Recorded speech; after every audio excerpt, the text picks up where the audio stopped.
As I travel the world speaking to church leaders, I'm often asked about partnership and what is our approach to theological differences.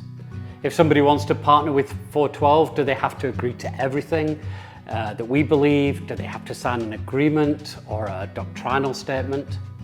Well, first let me say that partnership doesn't come with a signed agreement, it comes with a joining of hearts, a decision to partner together, to walk together in unity.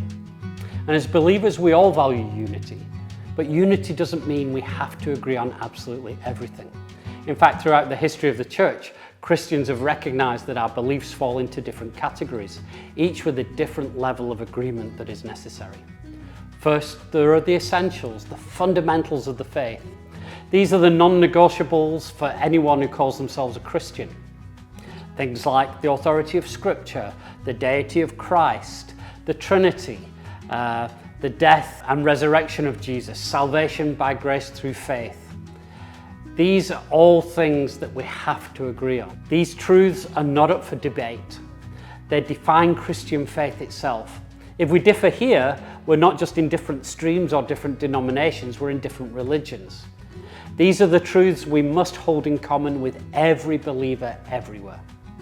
But second, there are the convictions that we need to share if we're going to walk together closely in life and in ministry.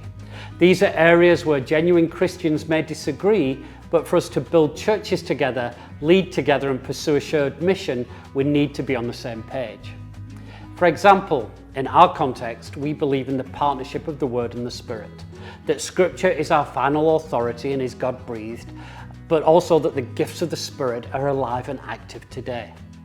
Now, this doesn't mean that everyone is perfectly walking in all of these things yet. None of us are. But it does mean we're committed to moving forward toward the same biblical ideal. We start where we really are, the real, but we're all aiming together for the ideal Scripture calls us to. But it's hard to walk together if one person thinks the gifts are essential for church life and another thinks they don't even exist. It's hard to plant churches together if one leader believes in the ongoing work of apostles and prophets and another believes that those things ceased in the first century. So these are not salvation issues, but they are partnership issues.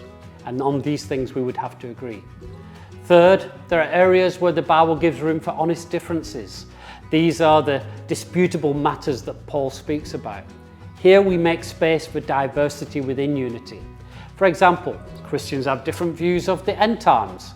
There's premillennial, amillennial, postmillennial views.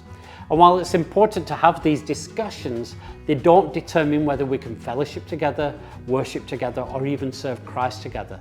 As long as we remain within the boundaries of Scripture, these differences don't break unity. The early church had the same approach, and as we do, in certain essentials we have to be together. With our convictions for partnership there has to be clarity, and on disputable matters there has to be liberty. And over all of this, Paul says that we must put on love, which binds everything together in perfect harmony. This idea is summed up in a famous line often attributed to the early church: in essentials unity, in non-essentials liberty, in all things love. And that's what we want to live out, a faith that is rooted in truth, open-handed where Scripture allows freedom, and filled with love at every point in between.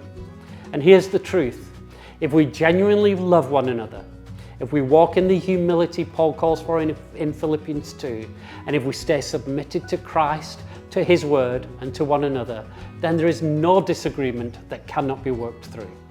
And with that posture, with humility and mutual submission, even hard conversations become places where God brings clarity and peace, and where we find the kind of unity that Psalm 133 speaks of, unity in Christ that brings life and blessing. So if you're wondering whether we can walk together or partner together, come talk to us.